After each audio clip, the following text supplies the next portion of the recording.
அன்பு தமிழ் நெஞ்சங்களுக்கு ஆஸ்ட்ரோ தமிழ் மகளின் இனிய வணக்கங்கள்.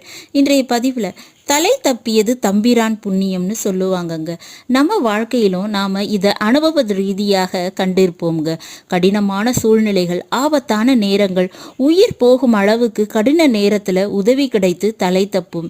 இப்படிப்பட்ட நிகழ்வு நம்ம எல்லோருடைய வாழ்க்கையிலுமே நடந்திருக்குங்க. அப்படி தலையை காப்பாற்றும் தலைமை தெய்வங்கள் உங்கள் ஜாதக ரீதியாக கிரகங்கள் எப்படிப்பட்டதாக அமைந்திருந்தாலும் தெய்வத்தை வழிபட்டா வாழ்க்கையில நிச்சயமா வழி பிறக்கத்தாங்க செய்யும். இது உண்மை. கிரகத்தினுடைய அமைப்பையே மாற்றி நம்முடைய உயிரையும் தன்மானத்தையும் வாழ்க்கையையும் காப்பாற்றக்கூடிய வல்லமைங்கிறது நிச்சயமா கடவுளுக்கு உண்டு. அதுக்கு தேவை சரணாகதி. இறைவனை சரணாகதி அடைந்தா நிச்சயமா தடைகள், கஷ்டங்கள், கர்மங்கள் தொலையுங்க.